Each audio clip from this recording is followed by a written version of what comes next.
Let's do this question.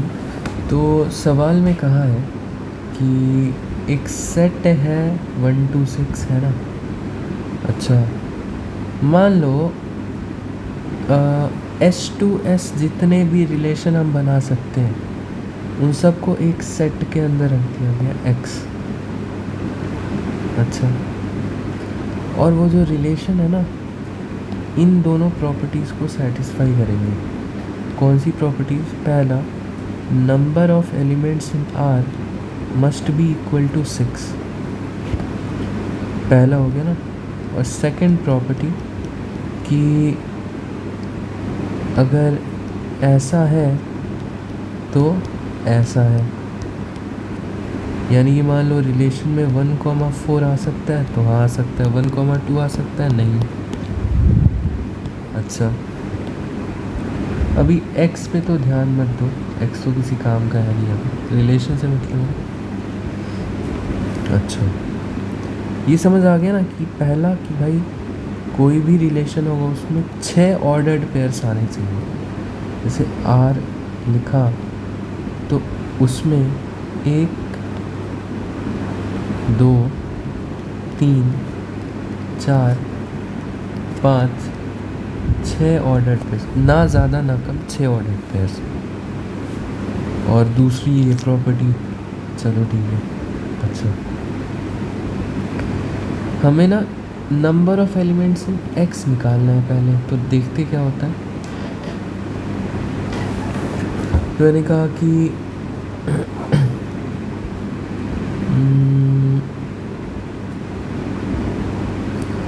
ऐसे मैं कौन कौन से A और B चूज़ कर सकता हूँ फ्रॉम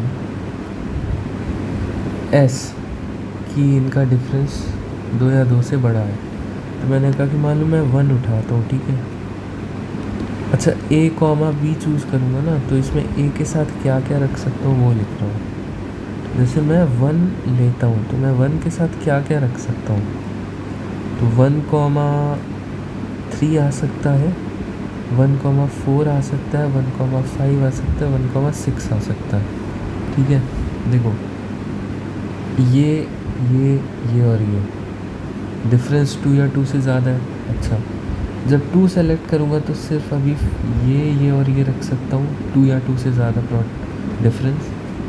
3 सेलेक्ट करूँगा तो इधर 5 और 6 तो रख ही सकते हैं, पर इधर भी 1 रख सकते हैं ना कि 3,1 भी आ जाएगा।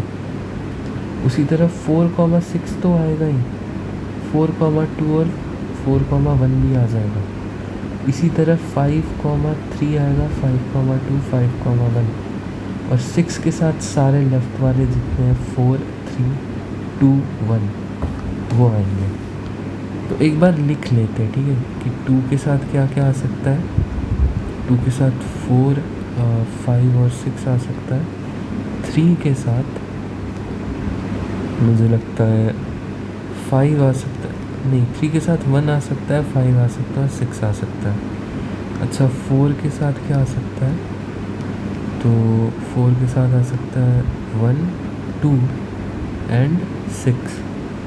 5 के साथ क्या आ सकता है, 5 के साथ 1, 2, 3 एंड 6। नहीं 6 कहाँ से, 6 के साथ क्या आ सकता है, ये आ सकता है 1, 2, 3 एंड 4। ठीक है, ये लिख लिया। थोड़ा सा छोटा करता हूँ,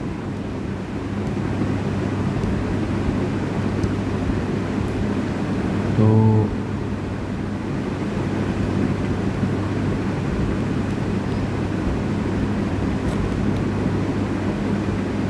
ठीक है भाई।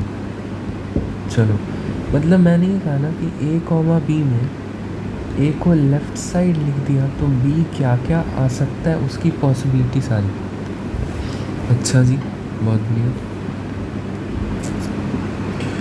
हाँ, तो मेरे को ये बताओ कि टोटल कितने ऑर्डर्ड पेयर्स बन जाएंगे। यहाँ से 4 है ना, यहाँ से तुम्हारे 4 बन जाएंगे ना पॉसिबल। अभी इसको छोड़ो, total number of ordered pairs from S cross S। भाई रिलेशन डिफाइंड है S to S ना, तो S क्रॉस S में ऐसे कितने ऑर्डर्ड पेयर्स आ रहे हैं जिनमें A - B greater than equal to 2 है। वो सारे मैंने देखा, यहाँ से 4, यहाँ से 3, यहाँ से भी 3, यहाँ से भी 3, यहाँ से भी 3 और यहाँ से 4। तो टोटल कितने ऑर्डर्ड पेयर्स होगा? 20, राइट। पर जो रिलेशन आर रहेगा ना, उसमें मैं सिर्फ और सिर्फ 6 ऑर्डर्ड पेयर्स रख सकता हूँ, यानी कि 6 A, B टाइप्स रख सकता हूँ।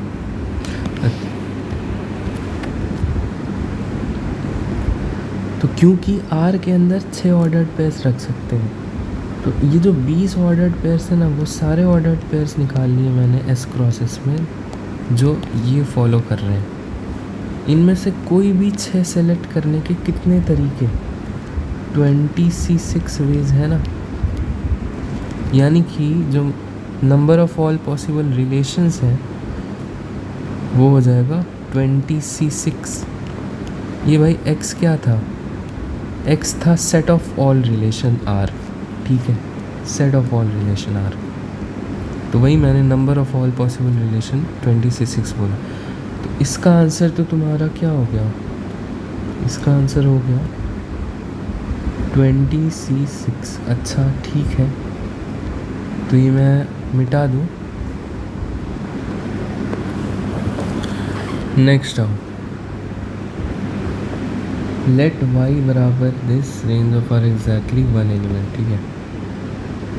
तो y is a set of relations, है ना, जो हमारा r है। ध्यान रखना r बिलोंगिंग टू x लिखा है, यानी कि जो रिलेशन है वो इन दोनों प्रॉपर्टीज़ को सेटिस्फाई करना चाहिए, ठीक है, यानी कि वो इन्हीं 26 में से कोई होगा। अच्छा, दूसरा एक और कंडीशन दे रखी है कि range of r has exactly 1 element. अब समझते हैं क्या है। देखो, जैसे मैंने ना r बराबर जैसे a, B बोला, तो इसमें ये a हो गया डोमेन, जो लेफ़्ट में लिखा हुआ है वो हो गया डोमेन, और जो राइट में है वो हो गया रेंज, ठीक है। तो जैसे इसमें 3 यहाँ रेंज हो गया, 4 भी रेंज हो गई, 5 भी रेंज हो गई, है ना। तो मैं कह रहा हूँ कि अगर मैं यहाँ पर सेट, जैसे कि मान लो ये एक रिलेशन हो गया, ठीक है, जो कि इन दोनों रूल्स को फॉलो कर रहा है, यानी कि सेट x का एक एलिमेंट है। तो इस रिलेशन की रेंज क्या हो गई? कोई एक रेंज तो आ नहीं रही, इसकी रेंज तो 3 भी है, 4 भी है, 5 भी है, 6 भी और 2 भी है ना। इसकी रेंज में तो 5 अलग अलग टाइप के एलिमेंट्स आ गए, 2, 3, 4, 5, 6। पर मैं ऐसा नहीं चाहता हूँ, मैं चाहता हूँ कि इसकी रेंज में सिर्फ एक ही एलिमेंट आए। जैसे कि अगर यहाँ हर जगह 3 ही रहता, ठीक है, तो यस, ये सेट y में एक रिलेशन हो जाता। मतलब अगर हर जगह 3 रहता ना, तो ये जो सेट y है, ये रिलेशन उसका एक एलिमेंट हो जाता। हम देखते हैं कि क्या ये चीज़ पॉसिबल है। ध्यान रखना, जो भी रिलेशन हम निकाल रहे हैं वो x का एलिमेंट है, यानी कि इन दोनों रूल्स को फॉलो कर रहा है।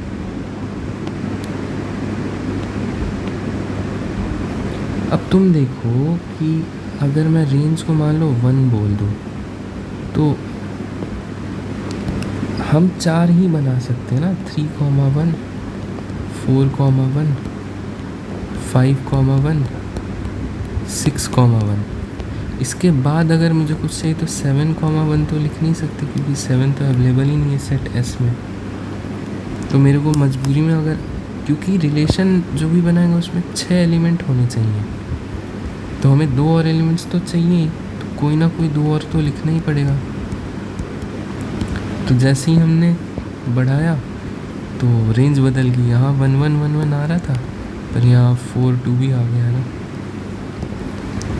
तो हम ये कह सकते हैं कि ऐसा कोई भी रिलेशन नहीं होगा R जो x का एलिमेंट हो, सच दैट उस रिलेशन की रेंज सिर्फ एक ही टाइप की है ना, एक से ज़्यादा नहीं है रेंज। जैसे कि रेंज अगर 3 आ रही है तो 3 3 3 सब में है, मतलब ऐसा कोई भी रिलेशन नहीं हो। क्यों?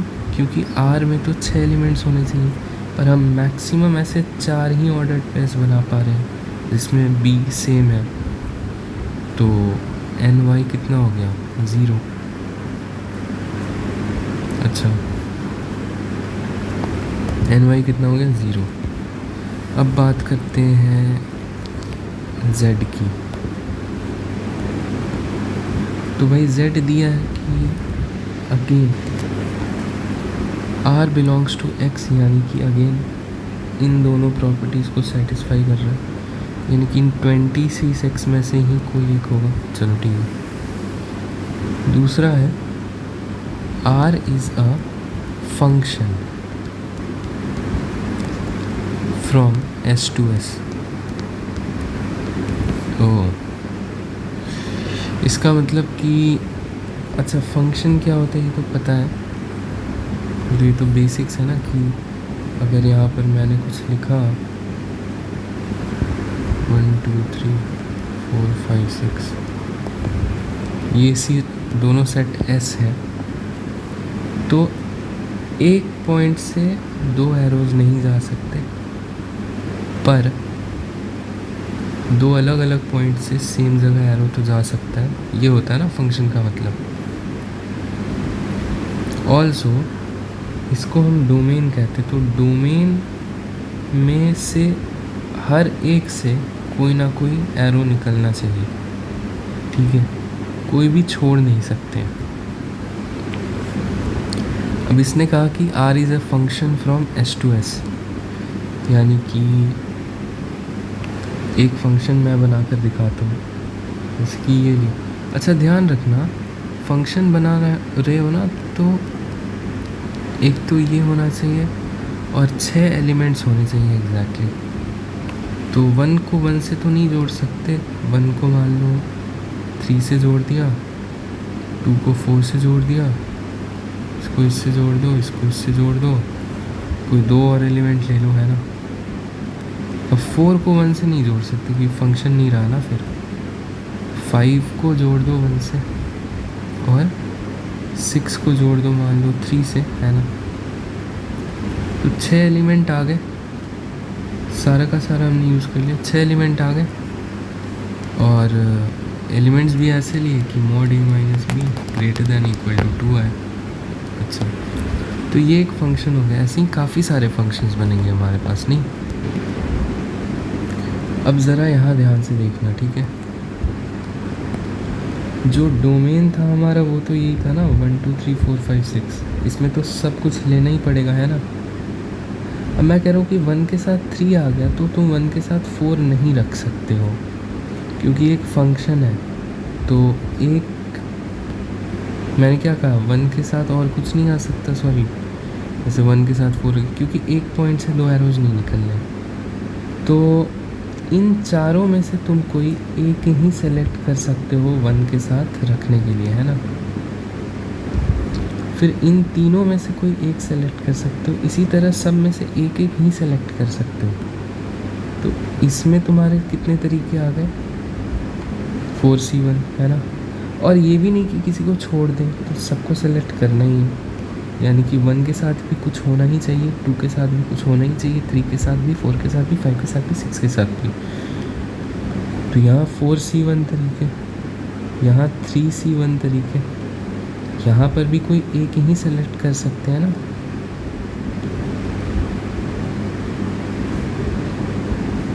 फोर C1 बेसिकली यही चीज़ आ गई। ऊपर दोनों अलग अलग है, तुम जानते हो, मतलब वैल्यू सेम है। तो देखो इसमें 1 के साथ रखने के 4 तरीके, मान लो 1,3 रखा, तो अब तुम 1,4 नहीं रख सकते हो, ओके। अब तुम्हें 2 के साथ कुछ रखना है, तो 2, मान लो 5 रखे, यानी कि हर एक तरीके के साथ 3C1 तरीके। तो क्या हो जाएगा इन सबका प्रोडक्ट, 4C1 इंटू 3C1 की पावर 3, इसकी पावर 2, मतलब ये 2 बार आ रहा है और ये 4 बार आ रहा है। अच्छा, तो ये कितना आ गया, 4 का स्क्वायर और 3 का, 6 की पावर 4 है ना। यानी कि number of elements in z कितने आ गए, 6 की पावर 4। तो ये कितना हो गया, 6 की पावर 4। यानी कि इतने फंक्शन आ जाएंगे S2S जो कि इन दोनों चीज़ को फॉलो कर रहे हैं, ठीक है। तो मुझे लगता नहीं कि इसमें कोई दिक्कत होगी।